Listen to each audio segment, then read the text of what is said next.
Welcome to Built on Behavior with your host, Brooke Trometer. You built the success. So why does it feel heavier than it should? At some point, the pressure shifts, the stakes rise, the expectations rise, and the room gets bigger. And instead of feeling powerful, you feel tight, on edge, and like you're performing. So what if the wiring that helped you survive and win is now the very thing capping your next level? Well, today we're talking about why high performers plateau, not because they lack skill, but because their nervous system is still operating in survival mode. And today we are here with Angus Nelson. Thank you for being here with us today. Tell us a little bit about you for the people that don't know who you are, Angus. Well, Brooke, thank you so much for that introduction.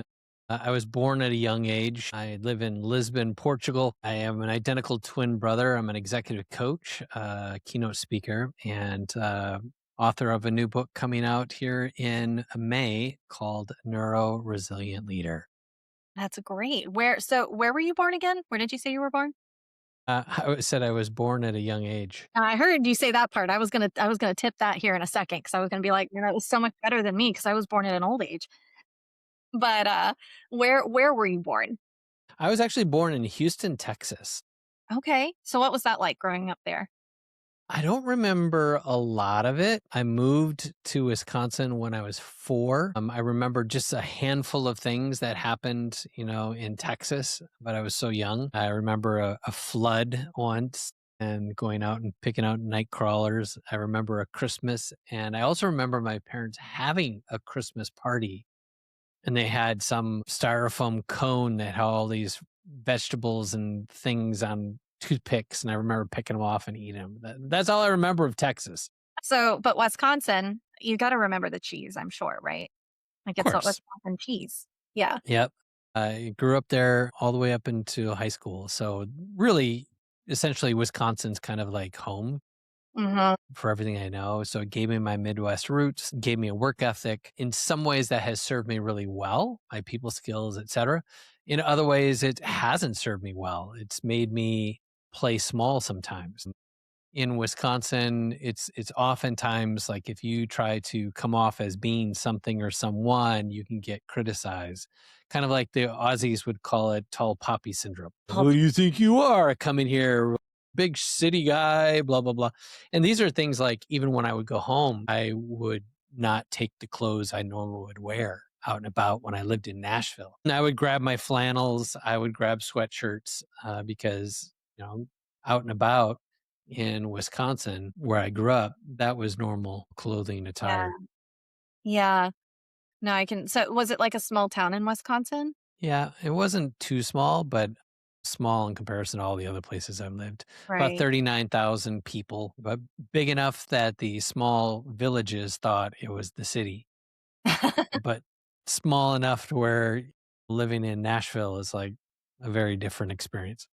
Yeah. Yeah, for sure. Nashville is definitely a special place to So be in. that's where I spent the last like 8 years, and then prior to that, Alabama. So I moved around a lot, traveled a lot. My mom was from New Zealand, my dad was from South Texas, and he'd been in the Navy and had been in like 50 countries, and they always said, "Grab a backpack and go."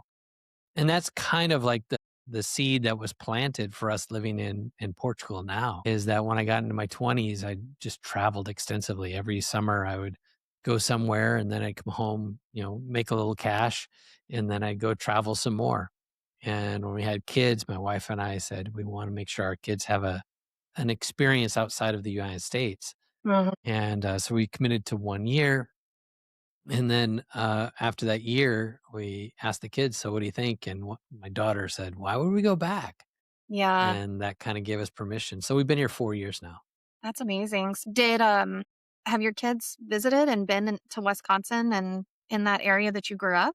Yeah, of course. Yeah, I've taken them back there, and they don't really say too much about it. They think it's cool, but not cool, But not as cool. kids would do. Yeah. They, like the nostalgia, but even then, some of the pieces of my neighborhood are not the same. Yeah. stories I would tell are not the same. Some of the restaurants or stores I would go to don't even exist anymore. But there are a handful that do. And those I obviously would very sure to make my kids go there and endure or experience depending on how they perceived it. Yeah. Yeah. With being in the Midwest, you said some of it helped you out a lot, and then others, it kind of made you play small. Can you elaborate on that a little bit? Because that is actually something that out of the interviews that I've had, I've met people who have done the same thing, which I have to say, when I grew up where I'm at, it was a small kind of a small town, more rural area here in the South. It's blown up really big over the last probably 15 years or so, so it's not anymore. But back when I grew up, it was. So between myself and a lot of others that I've heard, that is a theme about small town, Midwest, Southern, kind of thing. So can you elaborate on what kind of how you see that? Like, why do you think it was made and what you mean if it made you play small? I think it's just a cultural type of thing. And it's probably true anywhere in the world when it comes to smaller villages because more people know each other. Whereas when you're in a larger city, there's a bit of anonymity. And so you can just go about and do your thing and nobody really cares. But when you're a smaller environment and everybody knows each other, or they know your mom, your uncle, your, teacher. And so word travels fast. Oh, I saw you at the P&J and what were you doing there? And da, da, da, whatever. And these are elements of exposure or notoriety, or what have you, where everybody is kind of like your parent as you're growing up. Mhm. Everybody's your brother and sister. Everybody's, some kind of a unit. So when other people within, try to do other things, it either challenges, and this is a psychology thing, challenges your choices or your behaviors. If somebody excels in something, then you have to ask yourself, why am I not putting forth that effort? And that can be a thing. And then furthermore, if somebody is ahead, then that means I must be behind. And Mm, so whether you want to call that jealousy, competition, there's all sorts of psychosomatic areas attached to that. But the biggest piece is being able to step out of that gravitational pull mhm. because change is hard.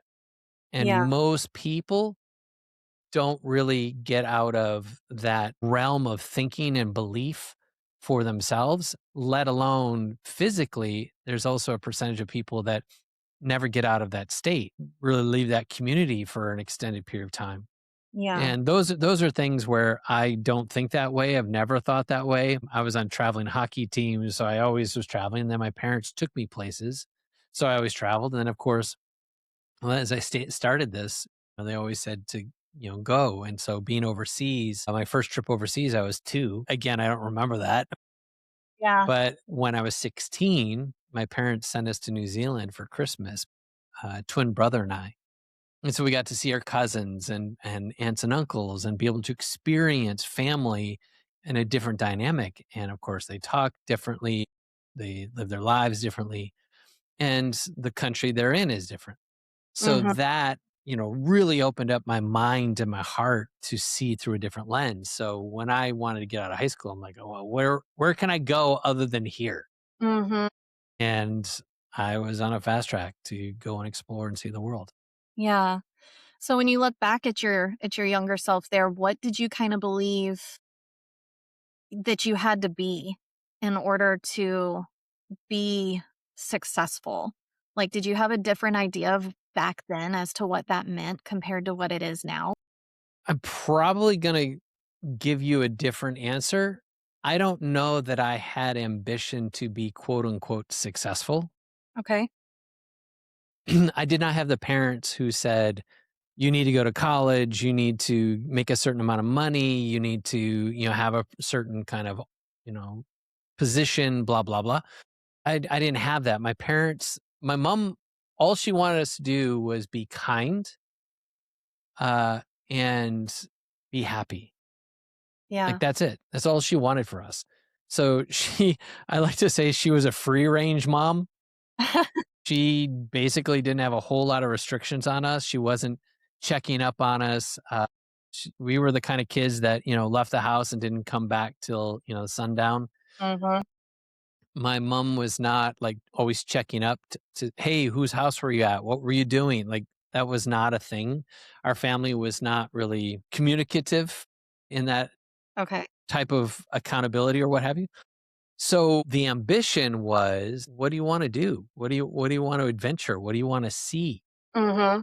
And so success to me had a very different flavor Mm. than it does now. Whereas if I were to compare and contrast my kids, I have a 30-year-old, a 17-year-old, and a 15-year-old. And my talk to them is more around a couple of things. I always tell them, and I've told them since they were, gosh, infants and toddlers. I put them to bed. I say, I love you. I'm proud of you. I believe in you. And then as they got older, I added to that and I said, dream big, work smart, and don't quit. And then they got a little bit older and I say, hey, so tell me what that means. Translate that for me. And that became our thing. So, and they're going to bed. I say, I love you. I'm proud of you. I believe in you. Dream big, work smart, don't quit. Why? And then they would retort back to me, because I'm smart. I'm adventurous. I'm kind. I'm creative, and they'd always give me things. And my son, usually has something about being good looking. I love that. This is a root system because to me, success, quote unquote, is a belief in yourself and that you don't need anything outside of you to make you feel a thing. Mhm. And so I have a daughter who works for a multi-million-dollar crypto company. I have a daughter who just got into modeling. She just did a shoot for Maybelline. Mhm. She's the 17-year-old. She's walking the catwalk with Lisbon Week of Fashion or Fashion Weekend. I'm sorry.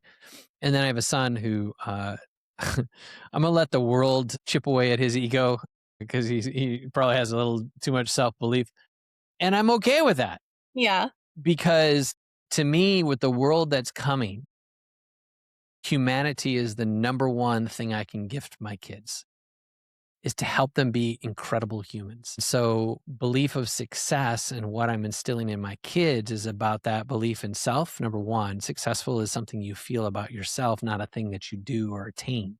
Mm.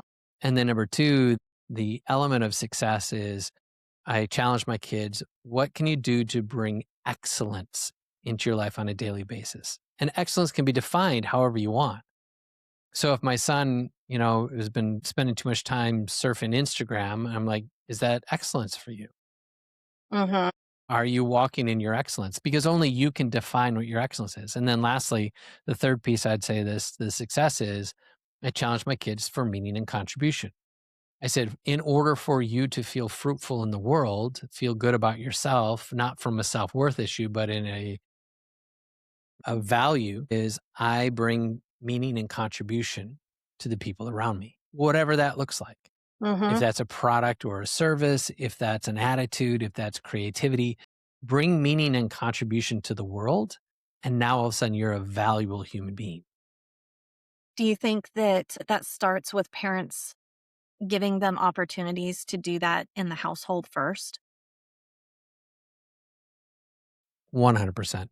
I think we have a generation of parents who kind of follow some different lines. Either they are hands off in terms of formulating their kids' self belief and consciousness. I believe they were never taught. So it's not anything I'm not trying to knock on parents. It's just nobody taught us. We were Generational. not we were not taught. Nobody pulled us aside and say, hey, here's mental health 101, here's self-belief 101, here's, self-talk and affirmation, meditation, visualization, et cetera, all the things that are now tools in my toolbox. I had to go through some really dark periods of life before I got to understand what those things were. Right.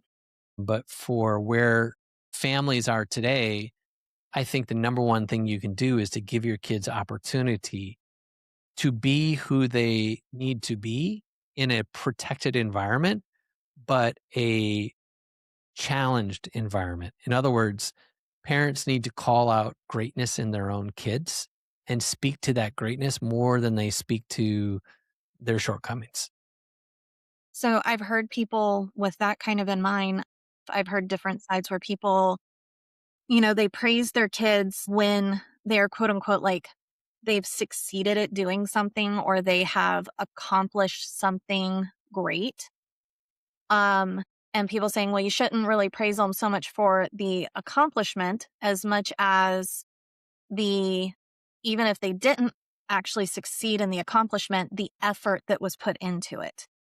And start looking for the moments and the time that they've actually put the effort into it so that you're praising effort and you're praising that behavior more than the outcome. Would you agree with that? Yeah, so it isn't about the achievement. I agree. It's about showing up. And that's the words we would use in our house. Did you show up? Mm-hmm. Because that would be a successful endeavor. Even if you failed, even if you didn't get picked, even Mm-hmm. if you weren't chosen, did you show up? And did Mm-hmm. you show up with excellence? Mm-hmm. Did you believe in yourself? Did you do it to the best of your ability? Mm-hmm. Well, then you have no reason to be disappointed. You did what you could, and sometimes life doesn't follow your directions, your direction. So that's fine. The other piece I would kind of add on to that is in our family, we kind of celebrate rejection. Okay. If you put yourself out there and someone says no, not now, Mm-hmm. not ever, Mm-hmm. it's like you don't get what you don't ask for. And I'm training that into my kids. Mm-hmm. My oldest, she had been working for a corporate company for a couple of years. And she said, I think I'm going to go look for another job. And I was like, why? And she said, well, I want to get paid more. I said, well, I think that I wholeheartedly agree. And did you ask for a raise at the current company? Because she'd, put some roots in there and made some progress and done some really successful things. And she's like, well, they should know. And I said, that's actually not the way the world works. And if we're going to go back to the Midwest thinking, this is part of my thing was I used to think if I worked hard, stayed faithful, produced, that someone would choose me or someone would say, hey, great job. Let me give you a raise for your contribution. And that's not the way the world works. The world works by you have to advocate for yourself. You have to show your work. Mm-hmm. And so I challenged my daughter and she was crying. She's like, I don't want to ask. This time she's in her mid-20s. I'm like, girl, this is the best lesson ever. Yeah. And so I helped her craft an email and make the ask. And I was like, you're already thinking about getting another job anyway. So what's the worst that can happen? They say no, and they give you a permission slip to go look for another job. Just Very so true. happened, they said yes. They said, you're absolutely right. Everything you said is correct. And so they gave her a marginal raise. They gave her another title. Cool, cool, cool. She's crying the whole time. And, it was a great learning experience. And then flash forward, she got another job. And that job, she was working with a big crypto company. And same thing, go ask for a raise. She finally did, got another position, got the elevation. And then after we were living here in Portugal for a while, she decided, I want to live in Portugal because we moved here without her. She stayed in Nashville at first, which, like I said, that's where we were from last. I said, well, did you ask the company if you could move to Portugal? And she said, well, no, but I want to ask them for a raise too. So why don't you just package the whole deal? I wanted this, this, and this. I said, again, you don't get what you don't ask for. Mm-hmm. They gave her a raise, they gave her a title, but they said you can't move out of the country. And so she's like, cool. And so 2 weeks later, a former colleague reached out to her from another company and said, hey, we did so great working together. Would you consider coming over here? And she's like, if I want this much money, which was more than the raise she just got, She just got. I want this title and I want to be able to move to Portugal. He said, done. Oh my And goodness. she's been with that company ever since. Amazing. See, I had kind of done not to that level with my kids. I guess I probably need to step that up on mine. So I have a 21-year-old and 11-year-old. And I always was just kind of like, well, what's the worst thing anybody's going to say? No. I'm like, if they say no, you're not exactly in any worse situation than you're already in, right? And, at least you got a 50-50 shot. If you don't ask, it's 100% not going to happen, Yep. And my oldest now, she tends to I'll nudge her, you just, put it out there. And she does. She'll go and be like, okay. And, she goes and we'll make her asks on things. My 11-year-old, on the other hand, I think because I started right away with her, whereas my 21-year-old, as you grow as a parent, you kind of learn things and you might like start teaching it later in life as you learn it too, because you're still growing and learning too as a parent, right? So I think I didn't get as much under the belt with my 21-year-old as I did my 11-year-old. And I started with her right away. That child asked for everything. Mm, And now I'm kind of like, I feel like to an extent, I'm almost like I feel like I got to rein her in just a little bit, yeah. Yeah. you know? So that's, yeah, it's funny. So I'm like, well, my 11-year-old definitely is not going to have a problem when she becomes an adult I love it. asking for the raise, and the positions. So that's great. Now, when you started working a lot and you've done a lot with the idea of the nervous system regulation and recognizing all of that, but obviously that's all been stuff that you've learned over time and you've learned how to put words to it and how to kind of talk about it and discuss it. But there had to be a point in time where you didn't know what it was. How did you see that kind of like showing up for yourself? Like, how did that show up in you? How did you explain that or talk about it or recognize it before you actually had the language to actually put to it? I would say I didn't. Mhm. There was no, I talked about it a certain way and then I learned it and then I talked about it a different way. I didn't, I just flat out didn't know. Looking at how our brain functions, there are so many layers that, again, nobody really teaches you as you're growing up. And that sense of self, value, worth. I say that there's three things that most people wrestle with. And that is I don't deserve, I'm not worthy, and I don't have what it takes.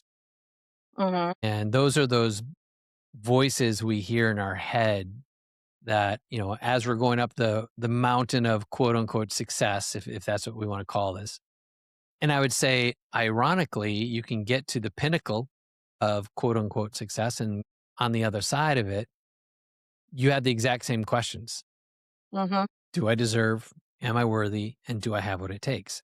And the questions just look a little differently. Do I deserve, like, hey, I made more money than everyone else. I have more title. I got to do more things than other people. My dad never did this. My mom never did this. And they can feel a sense of shame or guilt. Number two, I'm not worthy. Like, you don't know me. Like, I've done some things I'm not proud of, or I didn't work hard enough, or some of these things seem to have come easy for me and they didn't for other people. And I don't feel worthy of the gifts of these things. Mhm. Or I don't have what it takes is, how do I sustain this? I don't know how to keep it. What if I screw it up? What if I make a bad call and I lose everything? Mhm.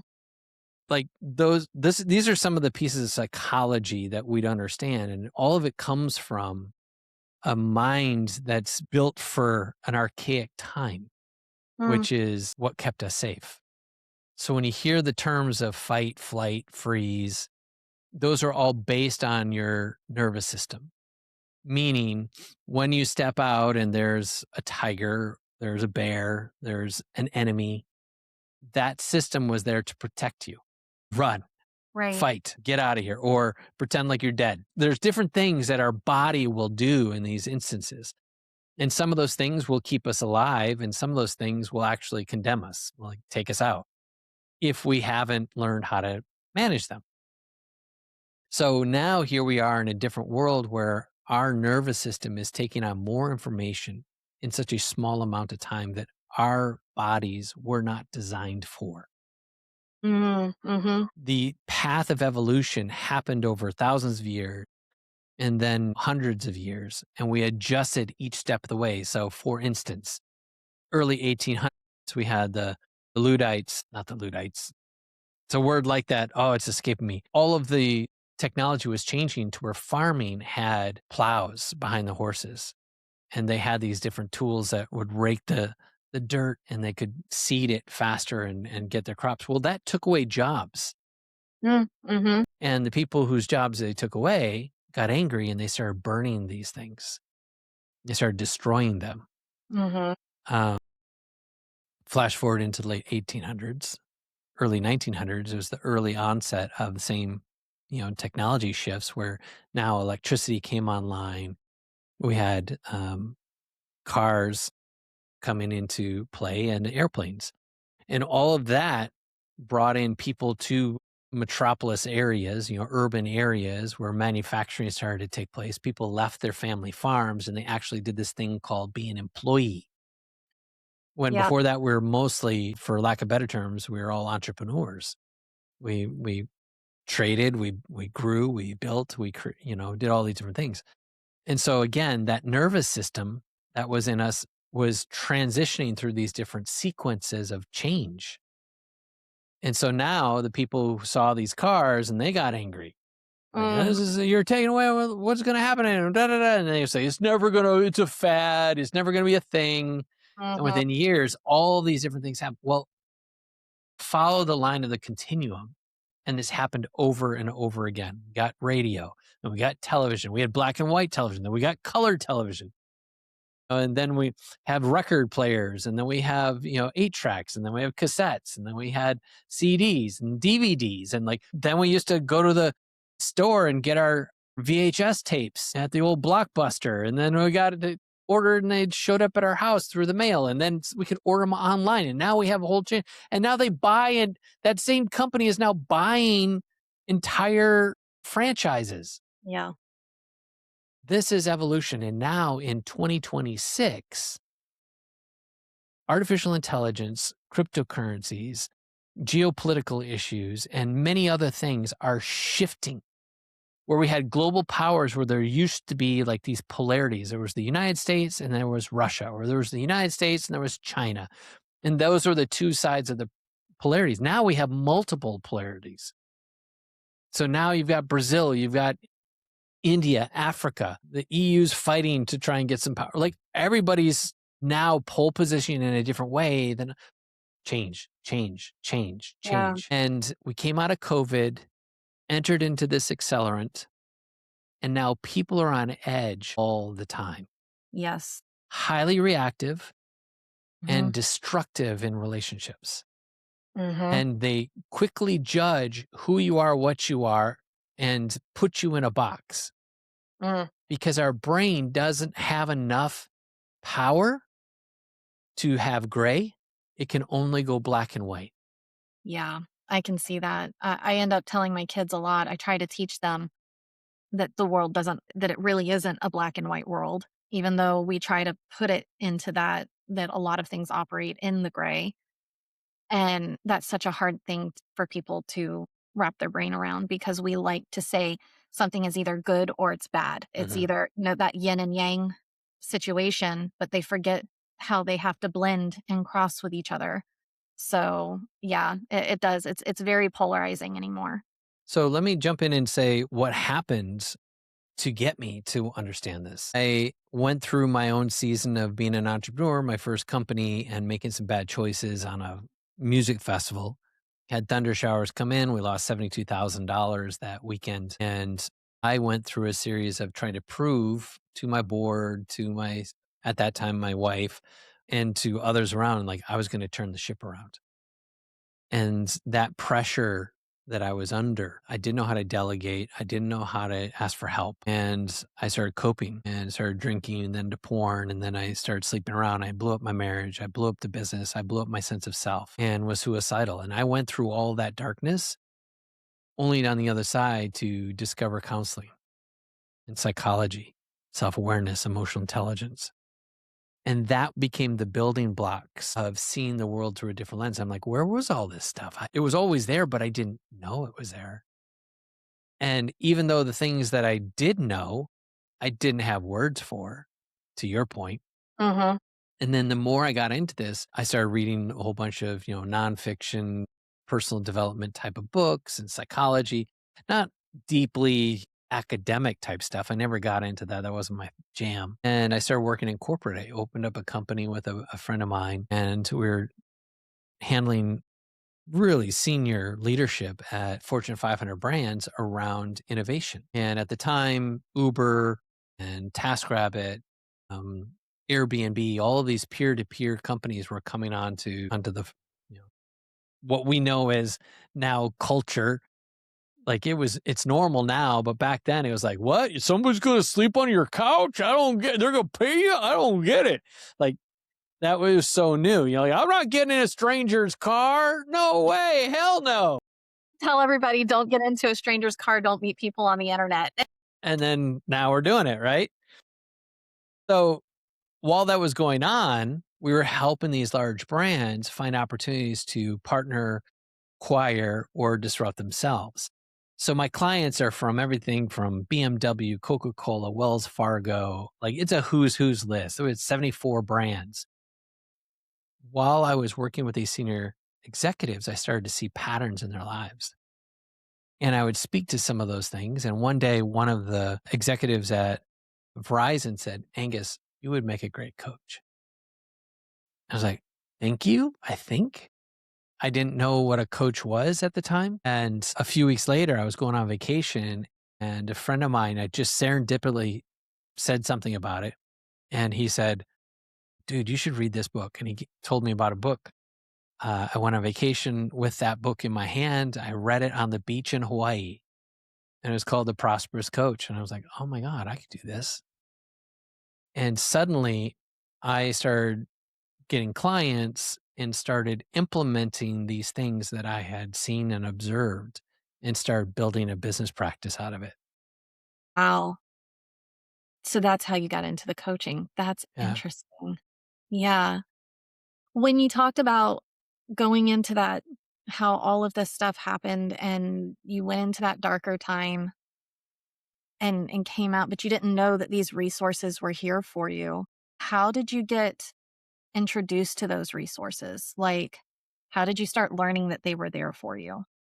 Counselor. I was fortunate that I had a good counselor that understood who I was. I think sometimes we think that when we go through something like that, that we're broken, that Mhm. we need to be fixed. Mhm. And my counselor never took that approach. Okay. Like Yeah. I came in, he's like, well, this sucks. Bet you don't want to go through this again. I'm like, nope. He's like, this is part of the journey. Yeah. I said, or he said, congratulations, you learned it now and not 25, 30 years from now. That's He true. would say things like, um, this is not wrecking you, slowing you, or stopping you. This Mhm. is creating you. Like he Mhm. would put these things in my head. I'm like the frame that he would give this season of my life was the bedrock of the character that was instilled in me. What do you think the main, how do I put that?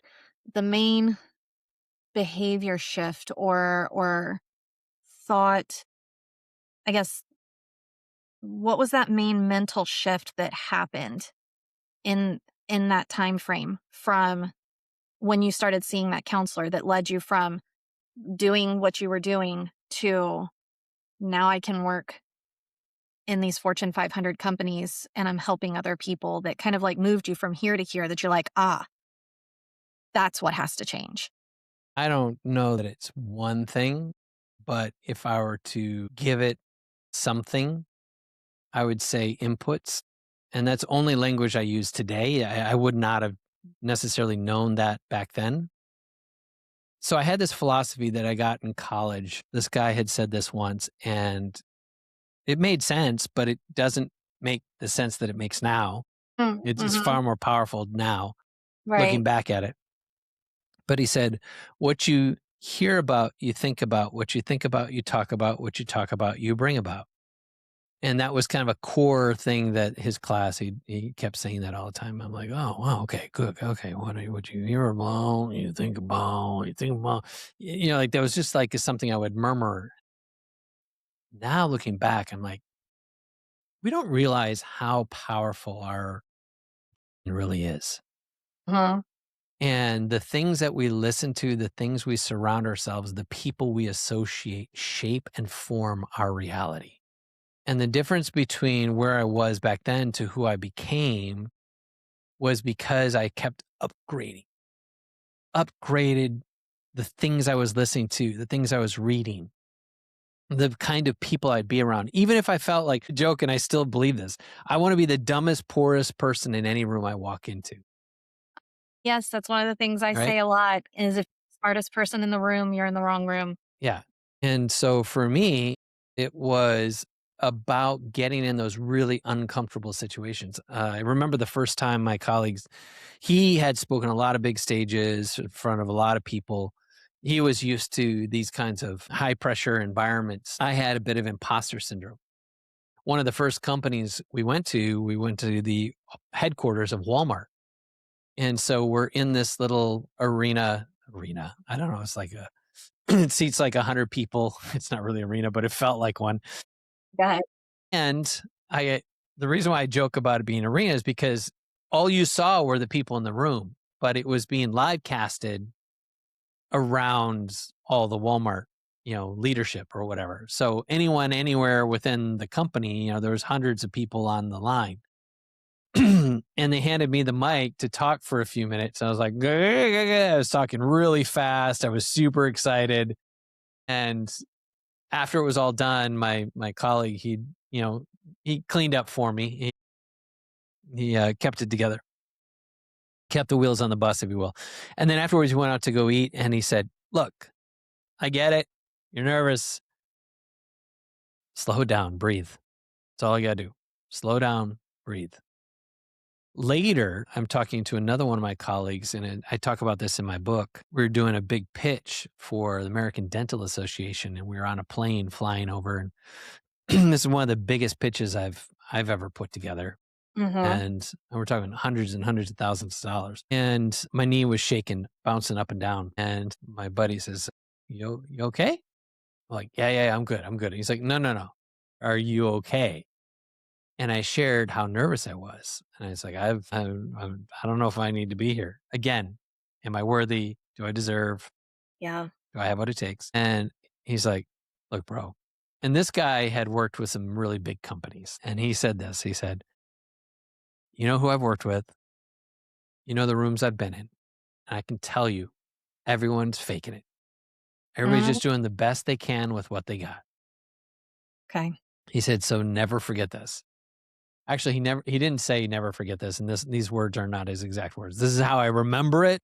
Just Yeah. caveat, this is how I remember it. He said, "If you got a invitation to the party, you belong at the party." That's I like that. I have dealt with that imposter syndrome my whole life. So I totally get that. And it's been something that I have through doing these interviews and things like that. I don't think people realize that so many people in those areas, like with you, Fortune 500s, things like that, that they all are going through this stuff. I think it's kind Yeah. of this innate, natural feeling that I think most people have. I mean, unless maybe you're like a psychopath or something like that. Yeah, well Like we all kind of have that. Like, why would somebody want to listen to me? well, Why am these I? are all the things. Can I just jump in here real quick? Because this is the heartbeat of my book. Yeah. Is because neuroresilient leadership, let me just define resilience first of all, because most people say resilience is like grit. Yeah, I can fight through this, I can grind. Resilience is, this indestructible capacity to do whatever. And I would tell you the way that I define resilience is actually taking the pressure that's around you, absorbing it, and turning it into power. So when you walk into one of these rooms and you have all this stuff around you, your nervous system goes into a protective mode. Mm-hmm. So now the brain activates into, I don't feel safe. Mm-hmm. That person makes more money. That person has more fame. That person has more power, whatever we define the thing is. Right. And suddenly our qualifier inside our head says, you don't deserve to be here. Mm-hmm. You're not worthy to be here. You don't have what it takes to be here, right? Those are the Right. three Yep. little voices, right? So we would say, most people would say, that's your inner critic. And in the Mm-hmm. book, I even say your inner critic is an asshole, which is true. Yes. And I actually have given that voice a different name Okay. because in my work over the last decade, what I've realized is that voice is more like a helicopter parent. I call it the guardian. Mm-hmm. Yep. And the moment you step into a situation like that, it's like they get out a PowerPoint presentation and they show you all the reasons, like click, click, click, click, click, click, that you Yes. shouldn't be here. And that guardian is trying to put you back into a place where even if the situation you're in isn't the best, even if it's not where you want to be, at least you know what to expect. If we elevate, what's that going to require? Who must I become? What Yeah. are the new challenges I'm going to face? All those feel like threats. So let's go Until. back in time. Mm-hmm. Anytime someone stood out from the tribe back in our old cultural, beginnings, that could be cause for getting ostracized. That could be someone getting kicked out of the tribe, put out on your own. Like all of that could end up in something really dangerous. And so that little part of our amygdala, of our brain, still exists. Yeah. And so now it's not a matter of conquering that voice. I dare say you never will. Mm-hmm. It's about making that voice quieter and quieter to where the voice no longer controls you. It's when you hear that voice, you condition yourself to say, thank you. I appreciate your perspective. And I'm so grateful you've kept me safe all these years, Yeah. but I'm ready to move into the next level. Yeah.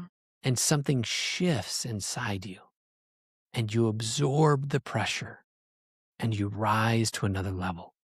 And this is only made possible because you give yourself continual inputs that upgrade your software, that belief system. Remember, what you hear about, you think about, you think about, you talk about, you talk about, you bring about, right? Right. Think of that brain as that supercomputer, and the inputs are all the things you're putting in. If you listen to talk radio all day, well, you're going to have a particular opinion about the world and yourself. Yeah. If you watch news all the time and you're like, I got to keep up with what's going on, you're going to have a different perspective, a bent, a flavor on the world. And it's not likely positive. Mm-hmm. If you hang around people who have destructive habits, it's likely you will program yourself to have the same kind of destructive, et cetera, et cetera. Mm-hmm. Those are all inputs and they program the computer. The computer takes in that doctrine, that dogma, that data. And then the way that all computers work, the way that your brain works, it wants to validate the information. It wants equilibrium amongst what the belief system is with the experience it upholds. Oops. Those experiences, those opportunities, what have you. And so if you're putting junk into your life, the opportunities, experiences, and relationships you have will likely be junk too, Mm-hmm. or mediocrity of some sort, right? Yeah. It's status quo. Right.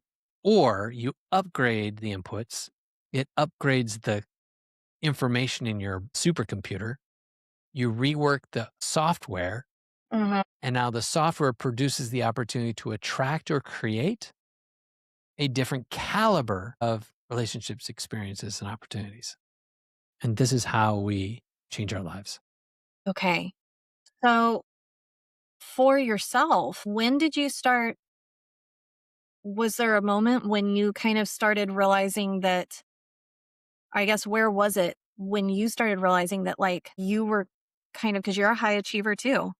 And you talk in your book about where it, getting like the certain things that will start kind of capping you at that next level, but it's not because you're actually capped. It's you doing it yourself. Essentially, you're kind of making your own box, right? Mm-hmm. When did you recognize that in yourself? Gosh, in some realm, I'm still recognizing it. Life is evolution. Life is change. The first time I think I recognized it was with my counselor because I had I had ambitions that I felt were bigger than the place I was at. And so he challenged me. He said, "Well, what would it take to go to a different place?" I was like, "Ugh, I didn't want to think about that because that would require me to like maybe make it real. And if you say it, If I then start saying it, if I start talking about it like that, I don't know if I'm ready for that, right? Putting it out in the universe. Yeah. Yeah. Uh-huh. S- told me to list out the things. What are the desires? What's the life you want in 5 years? Mm. That was the challenge. I started writing those things down. And then he said, our next session, he said, are those achievable where you're at today? And I said, hell no. He said, well, then you know what you need to do. This is the intention that we have to have with our lives. And in order to get that intention, you first must give yourself permission. What it Give yourself permission to step into the things that your heart is crying for, desiring, the dreams that you have, the things that you think about. Those are there because the universe is inviting you to something bigger. Your subconscious is saying there's something more in the tank, and it's inviting you to go explore it. when your counselor asked you that and you actually started saying it, what did that feel like for you? Scary as hell. Like, dang, it's all scary. And I've had to give a different translation, a new frame to scary. So what is that now? Excitement, right? So I've been invited on a lot of stages now since, Mhm. I've done things. Yeah. And every time I mean, bar none, before I go on stage, there's like a countdown. As soon as we get to like 25 minutes before I'm supposed to speak, Mhm. I've got to use the restroom probably every 3 minutes. Like my body goes into pee mode. I have to pee. And then I come out and I'm like, gotta go pee again. Like it's my body just goes into this thing. And so I was so embarrassed about it. I'd be like, oh my God, what am I, like a little child? And I was telling somebody about it and they laughed. I'm like, screw you. And he said, no, no, no, no. I'm not laughing at you because I'm mocking you. I'm laughing at you because I'm the same way. I'm like, what? You too? Two. Right?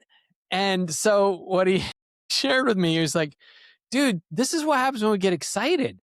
Oh my gosh, I didn't even think about it like that because I was the He same said, way. think of Yeah. every puppy that you've ever seen. Yes. Okay. And Yeah. it just changed my whole philosophy. I'm like, whoa, I'm excited. Okay. That was just a for me right there. Cause yeah, Here's same the thing. thing. Your body, and this is, obviously a very like tangible, example. But what I want you to see is that your body knows things your brain doesn't. Mhm.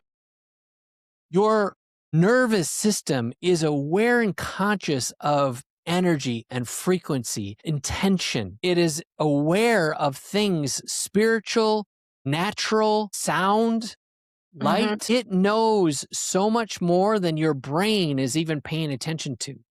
Mm. Our brains are so clouded with all the things that are happening in our lives, and we're carrying it all the same time. And we haven't processed that energy.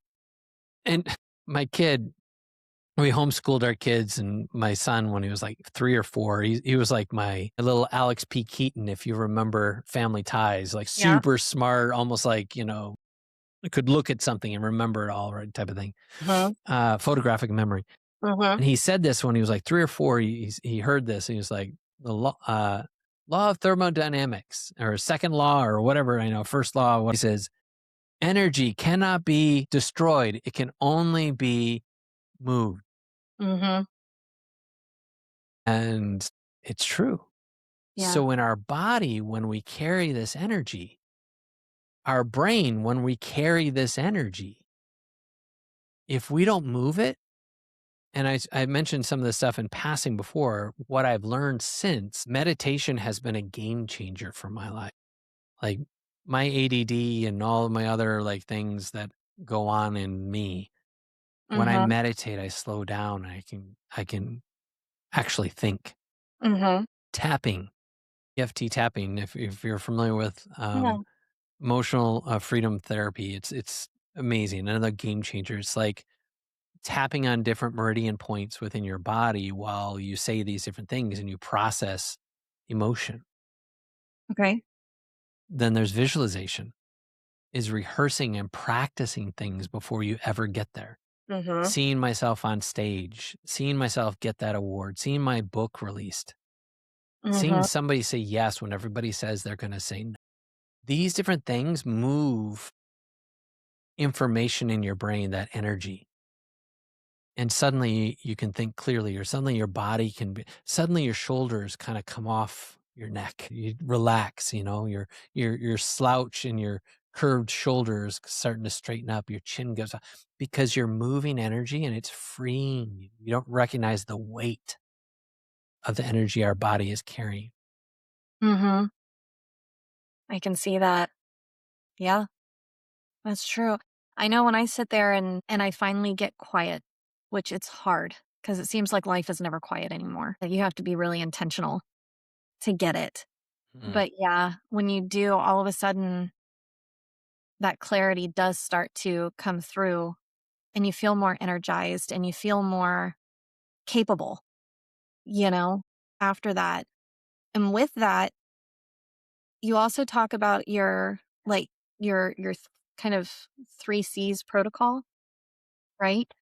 How does this lie into that? So all of this is part of the C cubed or C3 protocol, right? You can call it either way. And that's clarity, capacity, and composure. Mhm.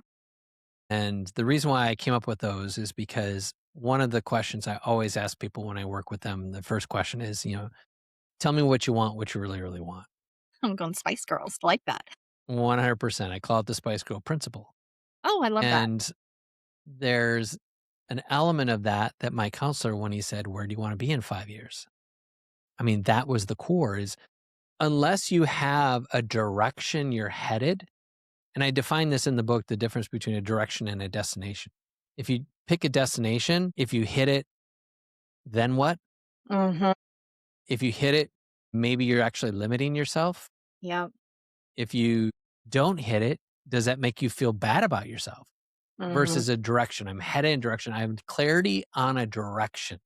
This is the way I want to Mm, go, right? That's cognitive. That's your mind. I have to get clear on what it is I'm creating. If you're a leader, I have to get clear on what's the business I'm building.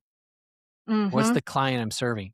The Yep. second piece is capacity is do I have in me the ability to carry that energy, carry that weight, carry the responsibility? And can I do it from a place of ownership, Mhm. responsibility? Like I have radical responsibility. So I've given myself permission to step into this power.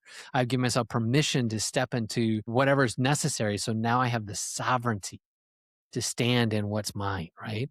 That's what makes you exponential. Well, that's in your body. This Yeah. is this whole thing we were just talking about. That's that somatic area of our lives. And then finally, that leads us to our composure Mhm. is the ability to stand in all the mix of crazy and chaos and be chill, be Mm, cool under pressure, that mhm. you're regulated, right? Not reactive, that you're not masking yourself. You're not just performing. You're not just going through the motions, but rather you become magnetic because people feel safe around you. Your power has a light and an attraction. That's the behavioral piece. Mhm. And so you go from cognitive to somatic to behavioral. Those are all core elements of how we are expressed as human beings. And that culminates the C3 protocol as its fullness. And there's more to it, but that's the baseline. Right. Because I think, like, some people, they've had such, like, poor experiences with leaders in their lives, I think, and unfortunately, at least in my experience, there's been more poor leadership than good leadership experience that people have. What does somebody that would be, like, a regulated leader under pressure, what does that look like? What if you're witnessing that, what does that look like from the outside compared to somebody who's not? To somebody who's more of a dysregulated leader? What is that? So let's say something's on the line, there's a due date, there's a ship date, things have to happen in a certain period of time. Maybe there's an event and this leader is saying in the midst of it, and people are demanding of their time, their decisions, and you go to ask a simple question. Hey, what do you guys want to get for lunch today? And that leader snaps at you and says, what the hell are you asking about lunch for? I don't care what, I didn't ask you to ask me what lunch was. I need you just to handle it. The volume, Mhm. the attack and the kind of vile nature of that, all of those show you someone who's dysregulated Mhm. because in that moment they're a reactive state. Now, Mhm. are there times where things are intense? Shoot, absolutely. I can remember NFL last season. There was a player that went at his coach and started screaming at him, and the internet lit up and said, "How do these two, deal?" Like that was so disrespectful for him to talk to his coach like that. It's like, we don't know the relationship between those two. Mhm. Maybe that's the way they talk to each other. Maybe that's the way they act to each other. Their relationship. Yeah. But from the outside, that looks like dysregulated. Mhm. Could it have been done differently? Sure. But if we have a quality relationship, sometimes in the intensity, it's like we're in it together. We're it's going to be intense, just like a marriage. Sometimes, we can butt heads, but that does not mean you're dysregulated. Okay. Dysregulation suddenly chips away at the honor of the other person or the person, where you start calling names or we have a particular leader of this country who is, I think, as dysregulated Mhm. as hell, because of the way that his leadership is carried versus someone who is poised, who is careful with their words. You know, they will give off a controlled environment regardless of what's going on. So you can look at George Bush when they said a plane has flown into a building, and they come back and say another plane has flown into a building. And if you look at the clips, you can see the look on his face Yeah, I where remember. he's processing crap.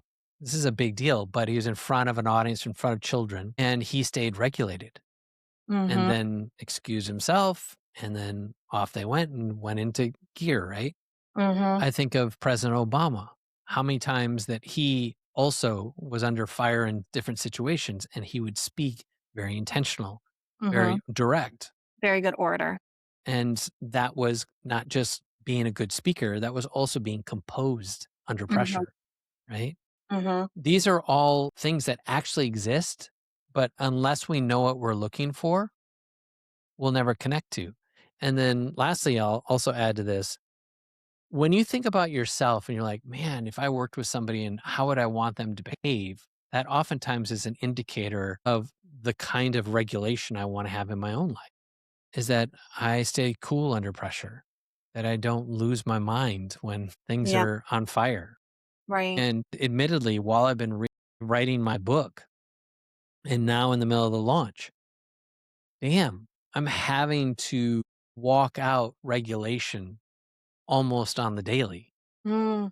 The pressure, the demands, the things that have to happen, the Right. people that get in the way. Today, I was working on this email campaign and Claude went down and Claude was helping me with some stuff. So I was like held up and I'm trying to get this done. I have a personal goal to ship this thing today. My wife comes in, do, do, do, do, do, and she wants to sit down here on the couch and talk to me. And I'm like, I didn't ask for this. I didn't want you to be here. And I wanted to, snap at her. And I didn't. I Mhm. just turned, it's like, hey, how can I help? What's going on? Yeah. And she said this, this, and this. And she saw the look on my face. She's like, are you in the middle of something? I'm like, well, yeah, but I can make time for you. And then we talked about it. She's like, well, what about this? And what about that? And so she helped me like talk about it. And it was great because she knows me well enough Mhm. that even the question she was asking, she helped me regulate what was going on in my head. Because I Mhm. said the words, and as the words were coming out of my mouth, I'm like, ooh, that's silly. Ooh, there's some perspective. Hey, that's what's actually going on. Got Yeah. it. Yeah. I can relate to that. I do so much of my work online, and when I'm sitting at my computer, when my husband comes in or something along those lines, he actively knows that I'm working because I'm in front of my computer. If I'm in front of the computer, that's what I'm doing. I don't usually do anything else on the desktop computer if I'm in front of it. but I do a lot of work on my phone too. So when I'm sitting on the couch, a lot of times I can just be doing work on my phone. And I get into a zone. And if my zone gets interrupted, I'm like, it's so hard for me to get back into that zone that I do. I get upset because and I don't snap, Yeah. or whatever. I try to do exactly like what you're talking about, but I can understand, he doesn't know. He doesn't know if Mhm. I'm scrolling through Facebook, or if I'm actually actively doing work, so it's Mhm. not his fault, Yeah. but yeah, it's hard to stay regulated and, in some of those moments, especially when you're like really zoned and in.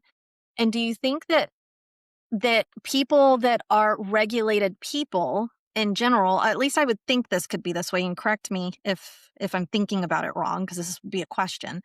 Can you have somebody who is typically a regulated person have a dysregulated moment?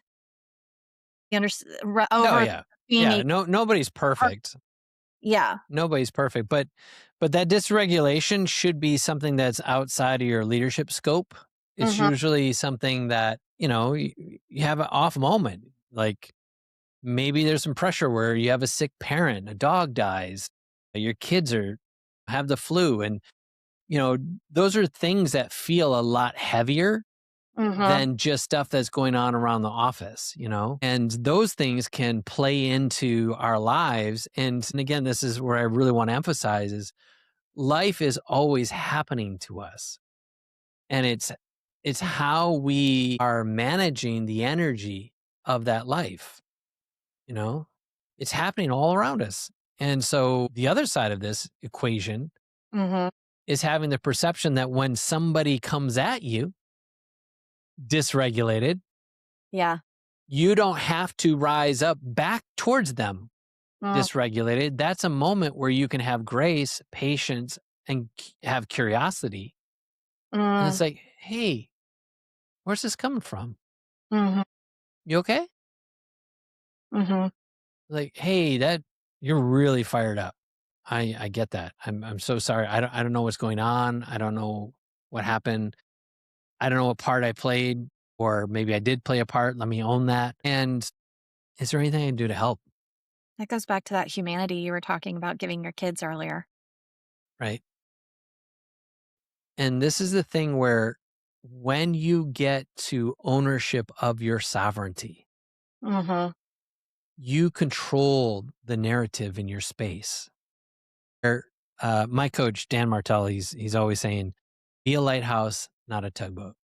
And so in those moments, whether it's me controlling what's going on inside of me or someone around me, I can stay in a lighthouse state and suddenly I can help somebody instead of try to control them like the tugboat. It's like, who do you think you are coming at me? Like, I wish I could tell you I'm perfect.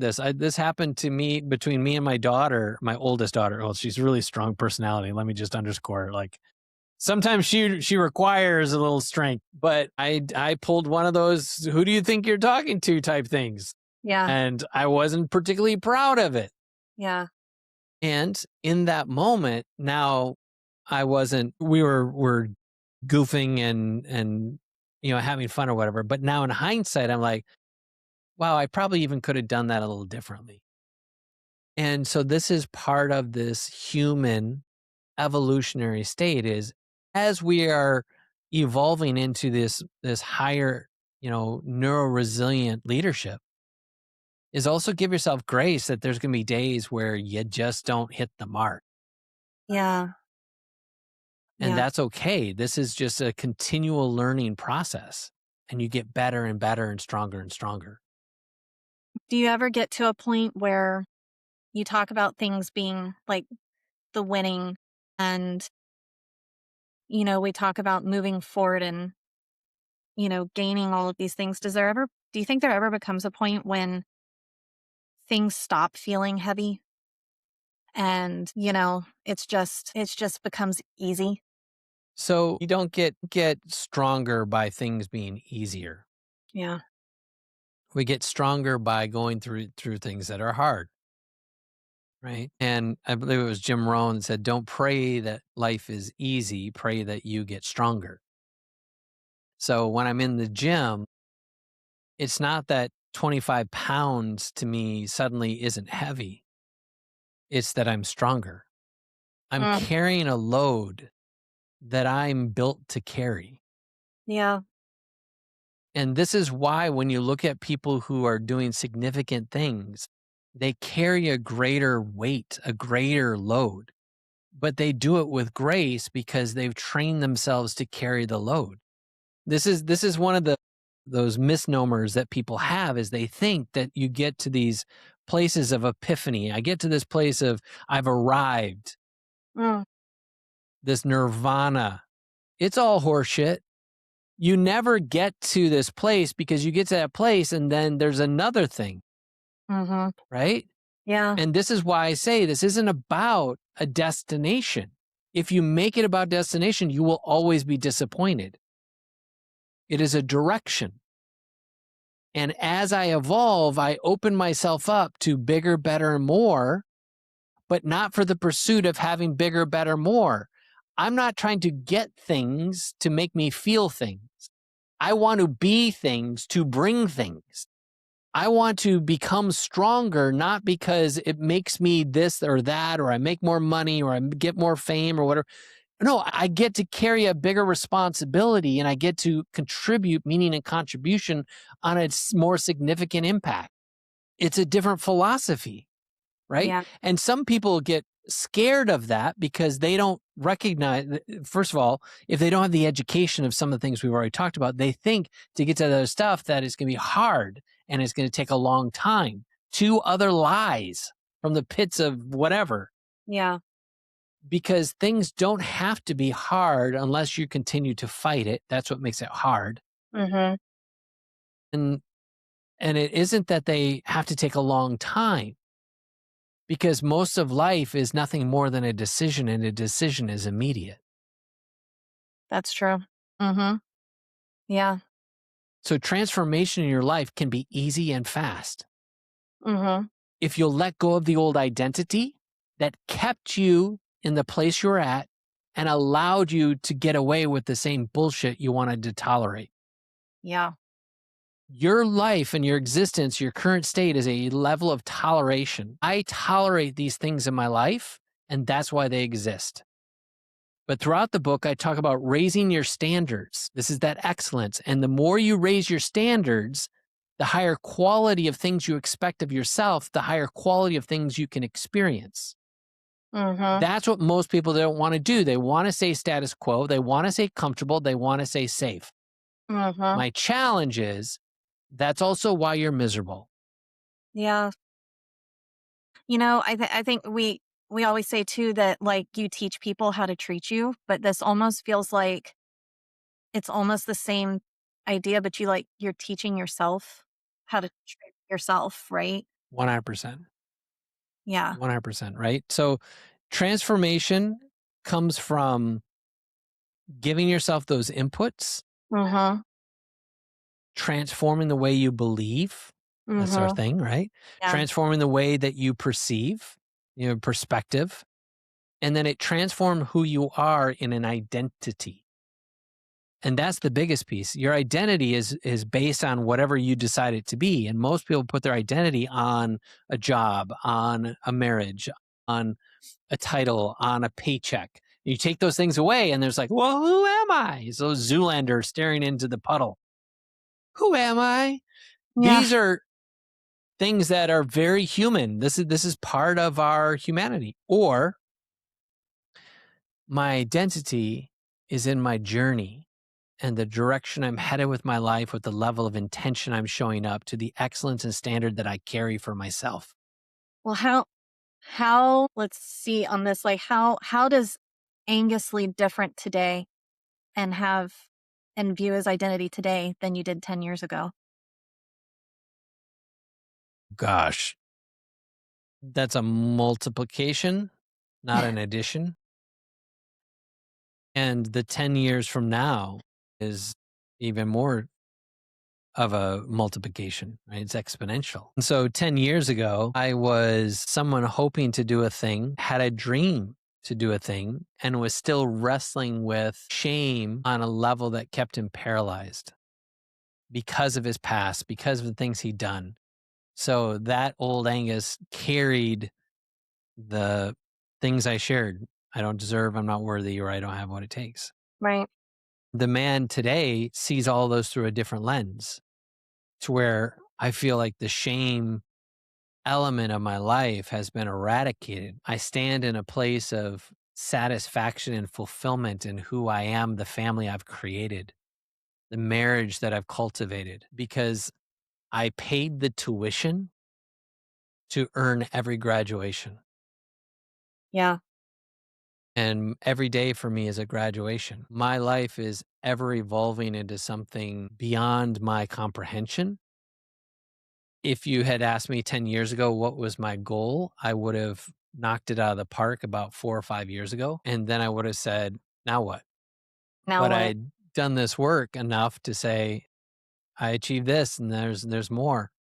And again, it isn't achieving for achievement's sake. It's achievement because that's how I'm wired. I'm wired to grow and to go. I'm wired to create and contribute. I'm wired to express. And so the things that I have in my heart, it's not that I need to do them for some kind of validation. I do them because they are who I am. Yeah. And what behavior are you kind of most protective of yourself now? What behavior? I don't know if this properly answers your question, but I did shift into a different gear when my book was submitted. I moved to Portugal to chill, relax, to create space and time in my life. Mhm. And part of that was I didn't want to be the person to toot my own horn and kind of like attract a lot of attention. I didn't want to be one of those expats who walks into a foreign land and says, "Hey, I've arrived." I just wanted to blend in. Uh, my mindset is more of an immigrant than it is an expat. I'm here to consume, to absorb, to learn, to grow as a Portuguese. And like I said, I've been here, 4 years. When this book got done, I've done enough here to have people trust me and know that I'm not one of those guys. And I'm just going to use air quotes, one of those guys. And the gear that I've shifted in is a behavior now where I'm building things around me now. I'm speaking at a dinner next week. I'm hosting an event. I've hosted multiple events already. I am becoming the hub and spoke of a community around some certain topics and attracting to myself a higher caliber and a higher net worth of people and doing it unabashedly. And so my behavior is actually leading into my skill set where I've built communities and I've built movements and I know how to attract attention when I want it. And so my behavior that I'm protecting now is playing small. I played small and I mean that in the kindest of ways. That was not like a detrimental small that I was playing, but the small that I was playing was a protective thing, which is different. Mhm. And now I've done that season and it's a new season. Okay. And so now I turn on the spigot again and the faucet is on. I will be on stages. I will be on podcasts. I will be in the news. I will do my thing Mhm. because it's time. I've been quiet for the last 4 or 5 years. And this book and this movement that I'm igniting, this philosophy, I think is Mhm. much needed for where the world is at right now. And if there was ever a time where the world needed leadership that was regulated, now is the time. The majority of our leadership at this day and age, and not to get on a soapbox, but I believe is narcissistic and on spectrum. And it isn't thinking from the altogether altruistic human element that has made the human species successful. What would you tell a high performer who feels restless, but they can't explain why? You're being invited into a new perspective of living the life that you were called to live. And your discomfort is in your fear of stepping into it. All right. And if, as we've had this conversation, what's kind of the one thing that you hope that people take from this? I think if there was one thing I was going to leave with your listeners, hi, listener, I, wherever you're at, is that you don't have a strategy problem in your life. There's not something you've got to do this, do that. You've got to apply this, apply that. The strategy is not your issue. Its capacity is your issue. You're not giving yourself permission to hold the power that you actually possess to stand in your light and your greatness. You're not giving yourself permission to pursue the things that are in your heart to pursue. And most people, high performers included, operate on about 40 to 60% of their true potential. well, And again, this isn't a lack of intelligence, a lack of opportunity, a lack of experience. It's your nervous system is still protecting you from threats that don't exist anymore. And you can't scale what's not regulated. You can't grow what's not regulated. You can't birth what's not regulated. And the good news is this, and all of this, is that it's not about you becoming someone new. It's about removing what's been interfering with who you actually already are. You think this power is something beyond you, but this power is actually you, the real you, the you underneath all the performance, all the masks, all the crap that you tell other people or tell yourself. And I believe that if you are listening to my voice, it is not an accident, that today is your day to shed the old you so that you can become the real you. yeah. Ah, that's powerful. Thank you. Yeah. So as we start to wrap up, I'm going to ask just a couple of questions here, just some ending questions. What is one book that you would recommend everybody to read? Obviously, Well, we're gonna plug that. Definitely yours. and you know what? I'm gonna give it to you for free. Oh, are you? If you're listening to this, I am so committed to this. I want you to read this book more than I want you to buy it. So if you go to freebook.vip, Hmm. you can download this PDF for free. Okay. The Well, Neuro Resilient Leader is available freebook.vip. we will be putting that up there. Thank you. That is The, amazing. yeah, that's got to happen. Yeah. The other book I would recommend, X is easier than 2X, because it transforms your sense of limitation and your sense of direction over destination.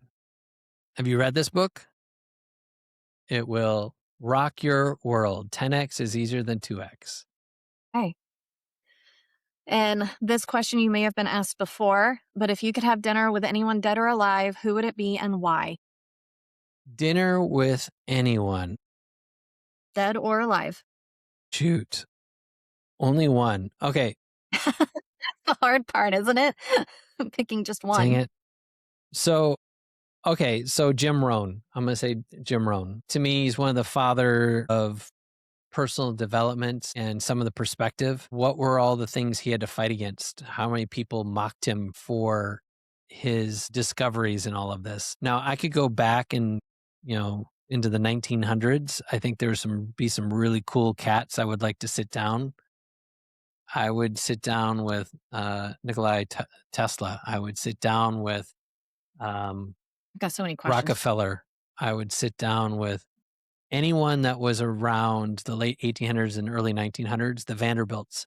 Mhm. I want to have a pint with any of those cats because I think they were the kind of fearless that the world needs today. Yeah. Now, were they perfect human beings? No.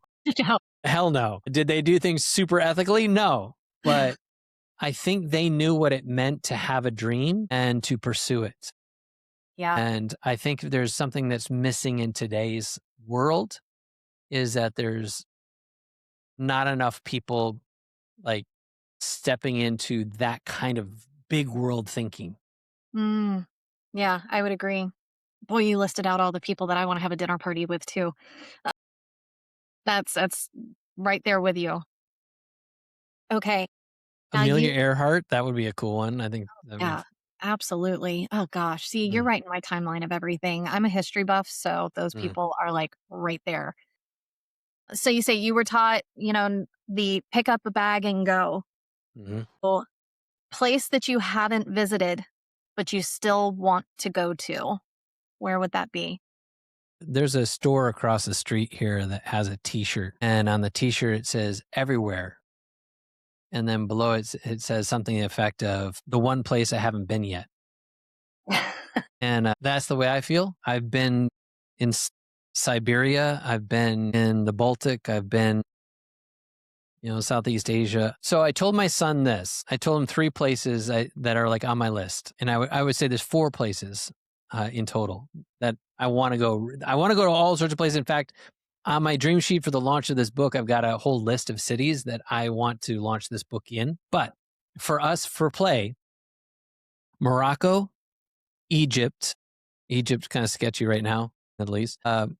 Azores, some islands in the Pacific, or excuse me, Atlantic, and Iceland.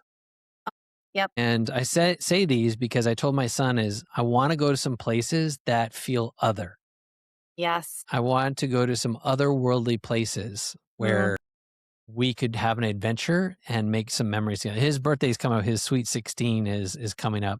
mhm. And so I'm actually planning a trip to some funky place like that to take him and really sear in his 16-year-old birthday.